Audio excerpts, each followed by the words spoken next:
Hey, how's it going there, folks? Welcome back here to a Sunday. The end of the weekend is upon us. It is the Earthmaster here, April 7th, 2024. It's about 12:26 p.m. here, California time. Got the eclipse coming up tomorrow, roughly less than 24 hours. Take a look at cloud cover percentages and possibilities here in a minute. Latest activity here on the Earthquake 3D globe shows a 3.7 and a 3.4 earthquake around the Indonesia Islands area. Quite a bit of earthquake activity ramping up over the last 24 hours. But first, we're going to chat about the different view here of one of the craters across the Iceland region, showing more of a lava flow here compared to the past, it's been over 2 weeks now. We're looking at probably 3 weeks of the ongoing eruption where we had witnessed quite a bit of eruptive activity out here. We're down to one vent, the larger vent here of the three that had been active. Now today, a lot more volume of magma flowing through here and less eruptive type activity. So it looks as though we've opened up a little bit larger of a tunnel underneath where the magma is flowing through, allowing this to take place here. A lot more volume of magma and lava out here. Over the last couple days, now we have seen a little bit of inflation going on there across the Svartsengi area. Let me bring this up and see if I can show you guys what I'm talking about here. A little bit of land rise going on across the Svartsengi area in the last week. You can kind of see it right about here.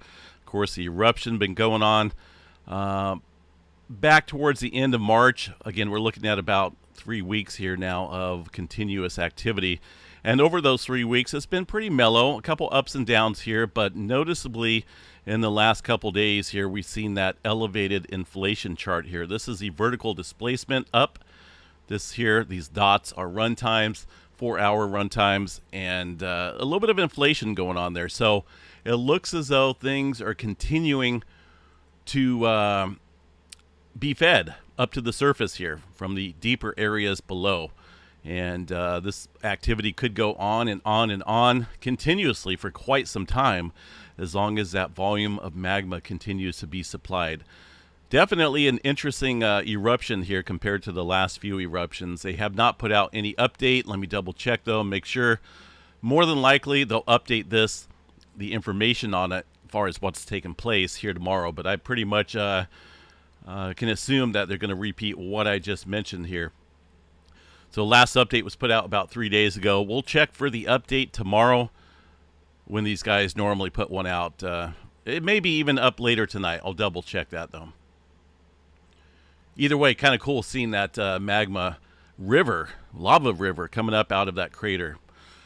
All right, earthquake activity, what's going on? Going to start over here across the New Jersey area once again. Still seeing some earthquake activity, although it looks like it's dying down here slightly. Just after midnight, we've seen at least 3 more earthquakes, a 1.7, 1.7, and a 2.2 within this area. That's probably going to bring it up over 40 earthquakes, right? Oh, close, very close to 40 earthquakes in the last couple days here across this area of White House Station, New Jersey, where they've seen, one of the largest earthquakes out here in quite some time, a 4.8 earthquake. And so far, it looks as though the 3.8 is the largest aftershock here in this series of earthquakes. All been fairly consistent with terms of the depth below the surface. This one here looks like a little bit deeper, 9 kilometers or so, but most of them have been about 5 kilometers below this area. Really haven't seen any unusual activity nearby. A couple earthquakes up north here into the Canada area. That was last night, actually, a 3.3. So still regional stress out here. We'll continue to watch that. Of course, with all this activity ongoing there, we had seen some movement in the New Madrid seismic zone as well. This earthquake activity occurring just before the movement out in New Jersey. So got to watch this area. It's been well built up here for a couple hundred years. 1811, 1812 or so is when the last time we've seen some major earthquake activity out here in the New Madrid seismic zone. And that sits pretty much at, kind of say, the heart of the country out here. A lot of population density, and back in 1800s, there was not a whole lot compared to today. So a big upper 7, lower grade 8 out here is what they claimed happened back then. 200 and something years of built up strain. So we'll continue to watch that. That is the New Madrid seismic zone. The rest of the area in Texas area, it looks like Oklahoma. These guys getting ready for the eclipse tomorrow. Again, we'll take a look at the cloud cover possibilities here soon. Southern California, aside from earthquake activity out here in the typical zones, it looks actually a little quiet across the Pecos, Texas area. Most of the time we're seeing at least, maybe 10 or 15 earthquakes on any given day out here in these oil fields. There's the last 30 days of earthquakes out here in this area of Texas, 350. So earthquakes, very common out there, and the majority of these taking place there across those oil fields and wastewater disposal facilities.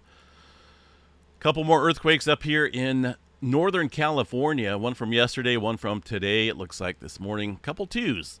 This area, of course, seen a 4.8. Well, it got downgraded to a 4.4. This activity occurring just prior to the movement over there along the East Coast. So North American plate definitely has been strained out here quite a bit recently in the last week or so. Looks like we had another, this is from yesterday, right? Yeah, 3.4. So nothing new to report here across the southern end of the Cascadia subduction zone. The Bay Area in Central California, Northern California, excuse me. A lot of people don't like it when I say Central California here. But it's basically Northern Cal. This area did see a 3-pointer here yesterday, if I remember right. That was a 3.2, shook things up out here on the Hayward Fault. Fairly dangerous fault system that sits out here through many populated regions of the San Francisco Bay Area. It's definitely a hazard zone there in terms of potential large-scale activity. Looks like the last one reported, a 1.9 from yesterday. A couple other smaller quakes here off the Greenville Fault. Looks like some ones, nothing big.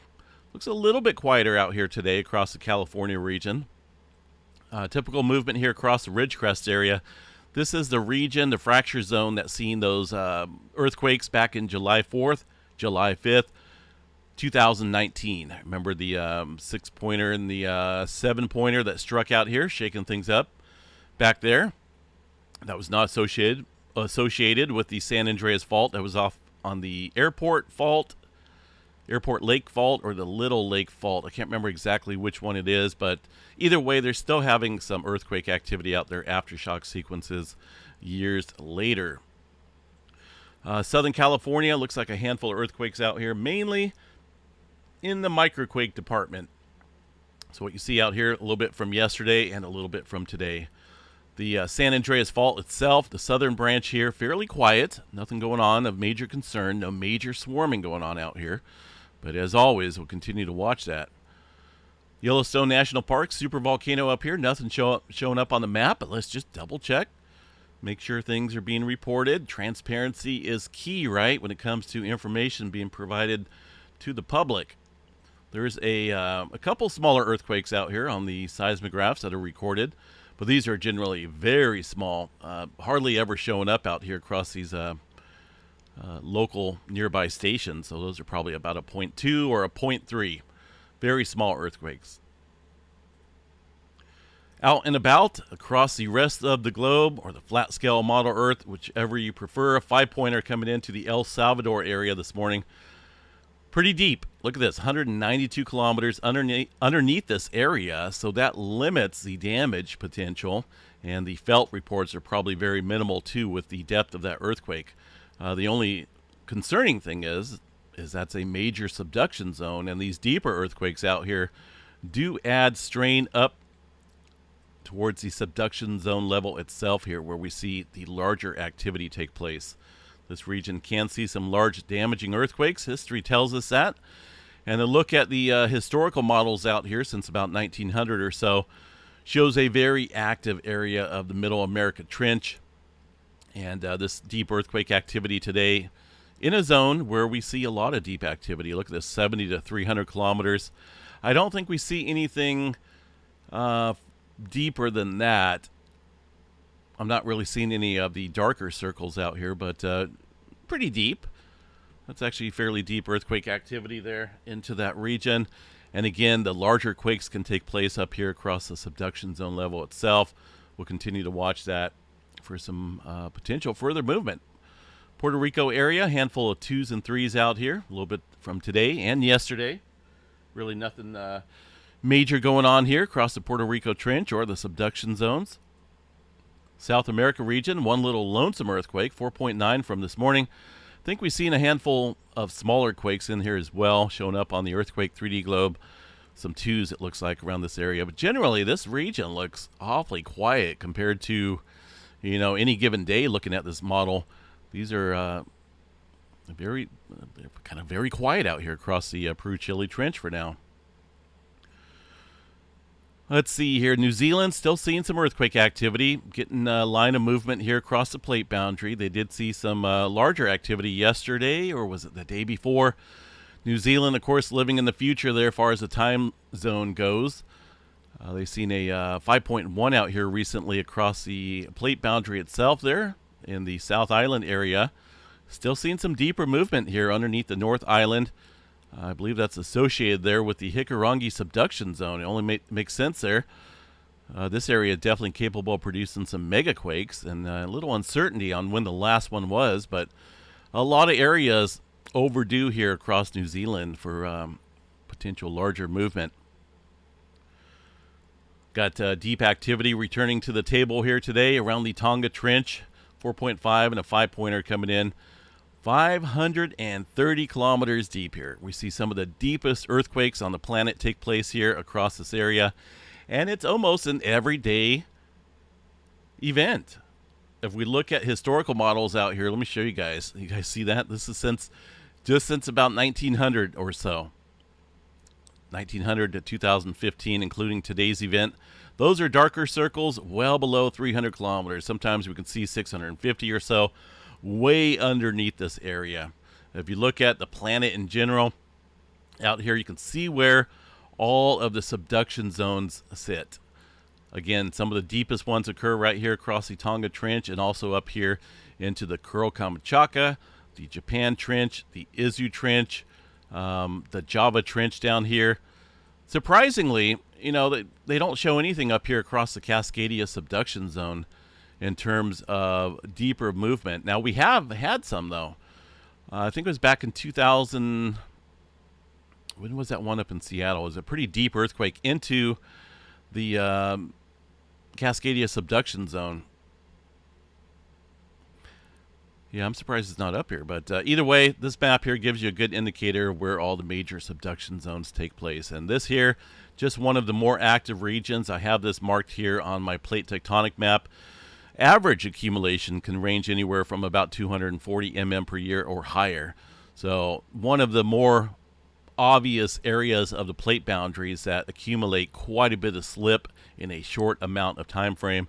Therefore, we're always seeing earthquake activity take place on any given day out here. So this is nothing new. If we look at the last 30 days of 4.5 and above, that's a lot of deep activity. We're talking, not going to count them, but you can see there's quite a bit out here on the globe.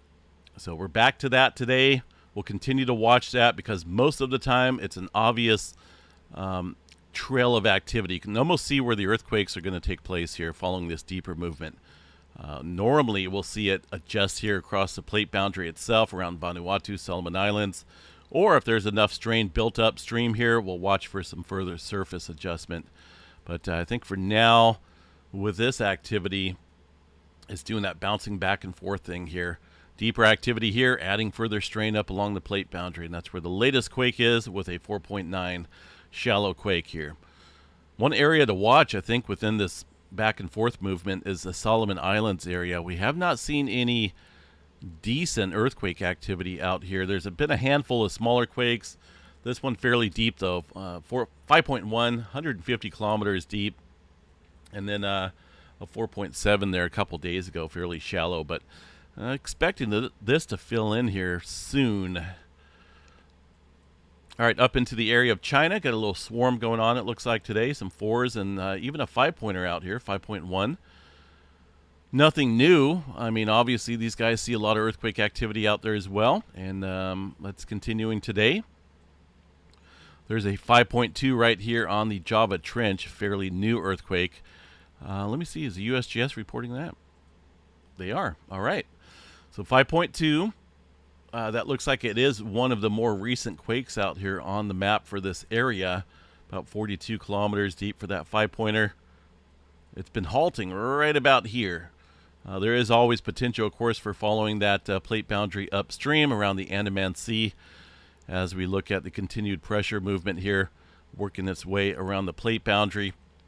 It's just been halting right about here. All right, let's see what else we got. 3.2 coming in. Let's see where that's at. Off the coast of Morocco, maybe? Go back over here. North of Algeria, it looks like right around this region. Nothing showing up on the USGS map because it's they only show 4.0 and above. Sometimes they'll throw in a 2-pointer or 3-pointer out in this area, but for the most part, EMSC model is on the globe. There's some activity way up north at the top of this globe here, north of Greenland, north of Iceland, right along the plate boundary here. It looks like a 3.5. Nothing big. Of course, down here way south in South America, or the South Atlantic area, 5.1 coming in late last night, just prior to the South Sandwich Islands, the subduction zone right here, another major player in producing large earthquakes. I don't expect any large earthquake activity here for a little while because they did see, if you guys remember, back in 2021, I believe that was the year, they seen an 8.1 out here. So going to take a little while for strain to build back up there. All right, let's see what else we got here for any other movement. Okay, deeper activity, Middle America Trench. Got to watch that. Hawaii out here in the middle of all this has been awfully quiet for some reason. Just kind of sitting out there with a couple smaller quakes in the last 24 hours. Really nothing major. There is a little bit of migration out here. See that little pattern going on? These earthquakes, so looks like 17 kilometers deep, 39. Really nothing new, but there is that little trail stretching out here. Far as any updates go in terms of inflation around the volcano, let's check that out real quick. USGS, and we'll do that later. Kilauea Volcano still sitting at a yellow and advisory due to, well, the past few months here of inflation and earthquake activity. Let's go over here to the tilt meters. Deformation data shows the inflation or deflation that's occurring there across the summit region. And if you look here, past 2 days, coming back down from an inflation event, this has been the trend for quite a while. If you look at the last month here, you can see uptick here, inflation followed by a short period of deflation, and then so on. It just continues and continues. But we're still not quite up to the level we had seen earlier this year, where we were at our heightened area or heightened period in terms of inflation across the Kilauea Summit region. That magma underneath that area got displaced off to the southwest rift zone. Hasn't erupted; it's still down there, but we're starting to come back up here in terms of inflation out here. This is the most recent, but this was back in end of January, I'm thinking, is when that took place, February sometime. But yeah, coming back up, but we're not quite there yet compared to what we were before. Let's go check out Iceland activity, see if anything's stirred up underneath that area around Grindavik. This is the last 12 hours of earthquake activity. Doesn't look like anything major's going on out here. I just think we're seeing a little further flow from the areas below due to the recent inflation going on there across the Savartsingi area over the last week. And of course, further inflow into the reservoir results in further outflow there across the vent areas that we're seeing there on those live cams earlier. Space weather activity. Let's go back over here real quick. Click the right one. Pretty quiet. Really quiet. If you look at the space weather solar flare chart here, shows not a whole lot of anything down here into the B flare category, which is pretty boring. Not a whole lot going on. A little C flare looks like it popped up, but goodness, that's really not even anything to chat about. Overall threat right now is extremely minimal, so that shows you how stable these sunspots, if any, are on the Earth-facing side of the sun. Not a whole lot of hope in terms of solar flare activity. 35% chance for a C flare, and then, as you can see, a lot less for the other class. That should continue for a little while until we get an active region. This sunspot right here, even though it's fairly large, if you look at the visible disk right here, let me go back, 3628, you could probably spot that there with a solar telescope. Pretty easy to see, but it is not dynamic. It is fairly stable in terms of its complexity, and you can see that in the magnetogram image here. Not a whole lot going around specifically around it. We'll continue to watch it though, because they can develop pretty quickly, but I don't see that happening right now. A couple other sunspots out here on the eastern limb of the sun. This one right here looks like it's starting to gain a little bit of different colors, indicating the magnetic complexity here. We'll watch that one. That's about the only one that I see that may be of some interest here in the coming days. A look at the far side of the sun, the far side watch. I kind of like this because this shows the former sunspots that were out here, right? This is this is a one from last night, so they'll probably update it later tonight. But this is old sunspot 3615. This is the sunspot that was over here a while ago, producing quite a few M flares, if you guys remember that. It is now probably more than halfway across the far side of the sun, and here in a week or so it will be coming back around the bend in terms of the eastern limb of the sun. It'll be coming back over here, but right now it's about halfway on the opposite side here of the sun, far side of the sun. It actually looks pretty active still, looking at that that image 3615. We'll see if that comes back around the bend, gives us some more activity. All right, not a whole lot of auroras in the forecast here. As you can see, a lot of green on the map. That means that there's not a lot of greenery in the sky here, although it looks like a little bit stirring up right now across the polar regions. Not a whole lot. This is just general solar wind streaming in, producing a little bit of chances up there at the extreme levels of seeing the aurora, but that's way low, probably around 10% or less. All right, guys, weather, right? Tomorrow is the big day. I should have been out there by now had I decided to go, but I canceled my plans there at the last minute because of the cloud cover possibilities out here. Now, these models get pretty accurate when you go out and look at them just literally hours. Well, what are we at? This shows 30. But technically, it's almost 1 o'clock here. It'd be 3 o'clock Central Time. So this time tomorrow, the totality would have already happened. So we're less than 24 hours. This will probably update here again soon. But this is the latest model run on the GFS showing cloud cover percentages. Now, I wish that the cloud cover was out here in white, but that is not the case.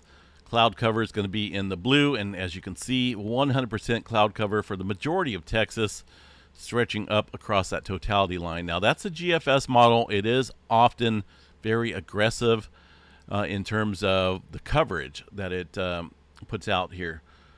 The Canadian model, a lot of people have been, keeping their fingers crossed that this is what plays out. I think this is underestimating the potential here in terms of the moisture that's coming in here, the upper level dynamics from the subtropical jet. There's going to be a lot of cloud cover here, so I believe this model here is being too lenient in terms of the cloud coverage forecast. This is the same time frame at 18Z tomorrow, and as you can see, they're showing Blue clear sky out here in the white across the majority of the totality line, except for down here in Texas. Now the ECM WF model, I can't get it with this because they want me to pay $119 a year to view a model. So I have to go over here to the windy model and check out the clouds. And this has the ECM WF model, the European model. Let's bring this over to tomorrow, Monday, at around 11 a.m. That's going to be 1 p.m. Central Time, right about the time right before the eclipse peaks out. Totality happens. A lot of cloud cover out here. A lot of low-level, mid-level moisture coming in from the Gulf. A lot of high dew points out here indicating, well, it's going to be quite cloudy. And a lot of storms popping up out here tomorrow, even around the time of totality. Now, if we bring this down a little bit here to low clouds, that removes all the upper level moisture and the high cirrus clouds that are out there. That shows some opening up here around Arkansas and whatnot, around Illinois, Indiana, where that totality line would take place. But you have to consider the high clouds out here as well. Cloud base is going to be around 23,000 feet or so for these high cirrus clouds, and some of these can be pretty thick, which could ultimately not completely block out the sun, but prevent any dynamic photography to take place when the totality happens. Here they're showing a little bit of openness across Arkansas. A lot of people have been talking about this. Arkansas looks good, but there's a lot more than just looking at one weather model here. There's so much that you have to take into account. Let's go back here and go to the map here again. This is GFS model. For one, you have to take a look at humidity. What's going on down there across the surface area? A lot of humidity through this area. That's just one showing, a lot of moisture in the air. And then when you bring in the dew point, that shows a lot of moisture as well. Look at this.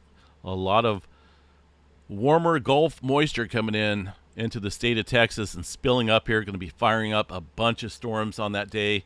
The morning and afternoon look quite wet out here across Texas. And then when you go to precipitable water, what's taking place in terms of that aspect? Quite a bit. Look at that. And that covers up into Arkansas as well. So it's more than just one weather model that you have to look at in terms of cloud cover. When you got all this humidity, dew points, upper level moisture, it doesn't make for a clear day. Composite reflectivity, this is what could be taking place around the 1 p.m. time frame here in the central time. Some storms starting to fire up. So we already know cloud cover is going to be an issue right there. Upper air moisture, if you check out the humidity and the wind out here, there's that subtropical jet. Even with that subtropical jet itself, there's always that upper level moisture, high cloud cover that is pouring into the region as well.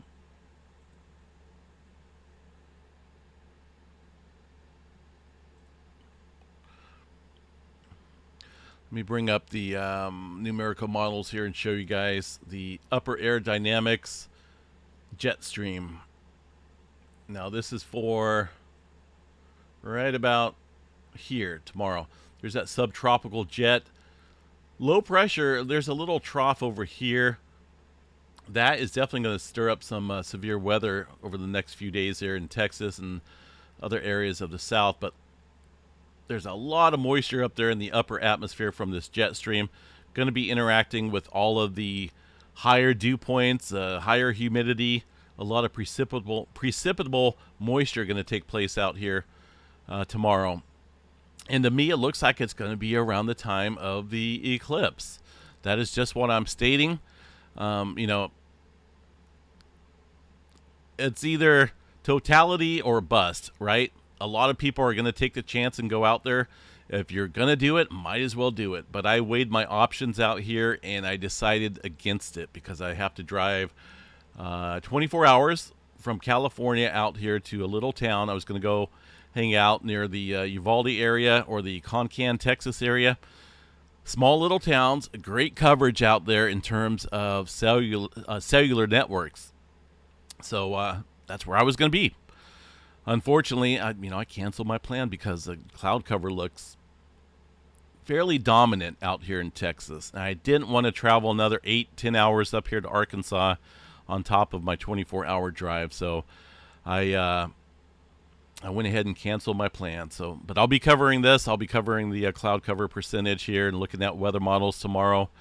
And I really hope that quite a few folks out here are able to see the eclipse, if they're out here. I'm hoping these weather models will be wrong for the sake of the viewers.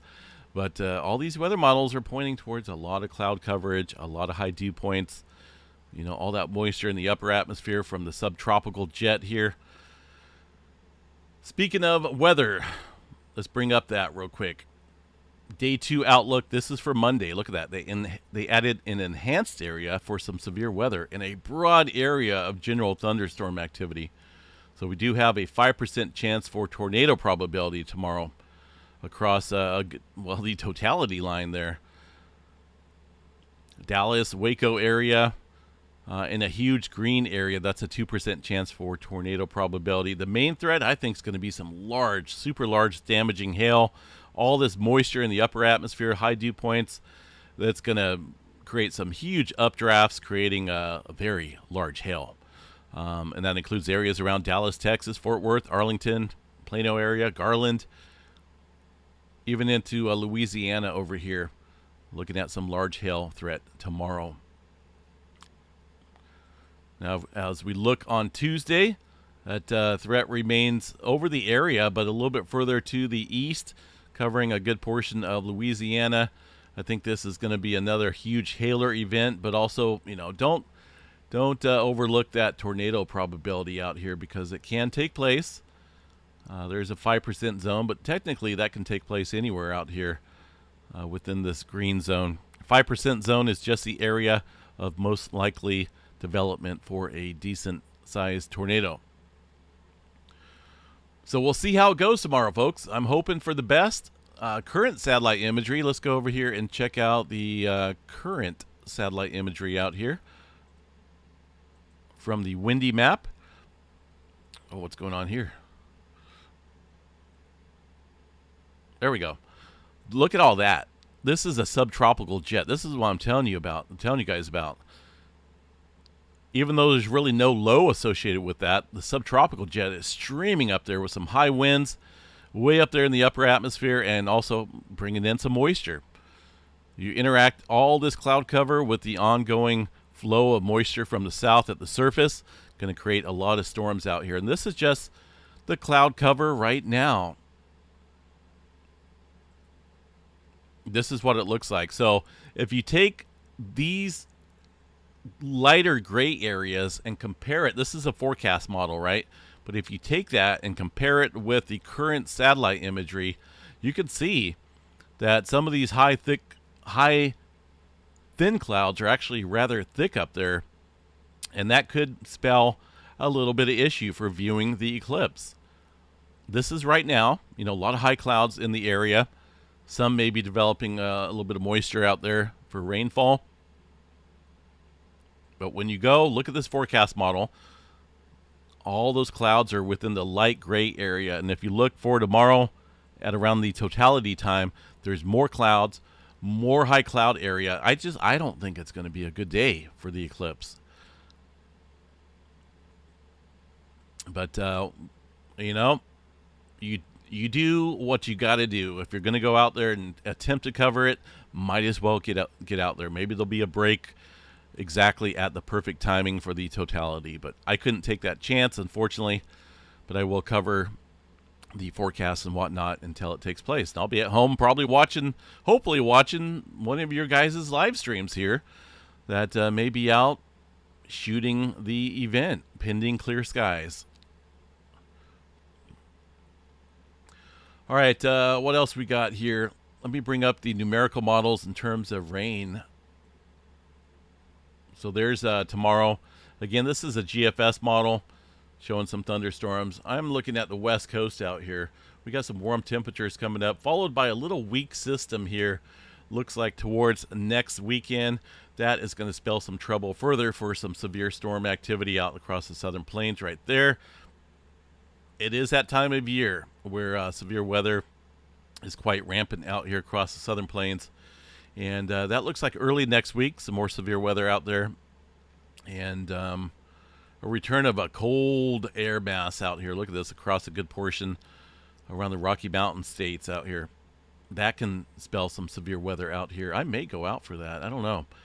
Looking for a perfect setup out here. I want to chase, as far as storms go, out in Oklahoma, Kansas area, maybe Nebraska. And, of course, the later we get in the year, the more these storms head up to the north. So I'm going to have to watch this pretty closely. Need to get out there and see some weather. I absolutely love the dynamics that take place out here when the cold air interacts with the warmer Gulf moisture. It's definitely nice to see it. Don't like to see any tornado damage out there, but it's interesting how everything just intermingles, mixes, and produces these big-time storms. And it's exciting, I guess, is the word I could use. A lot of people like storms. A lot of people don't. Either way, it looks like it's going to be quite an unsettled month in terms of colder, dynamic air and the return of some warmer Gulf moisture out here across the south. We'll definitely keep an eye on it. All right, folks, seismograph stations here look pretty quiet for now. Not a whole lot of earthquake activity out there. As of right now, anyway. Definitely pretty active over the last couple days. We'll continue to watch activity and see what tomorrow brings.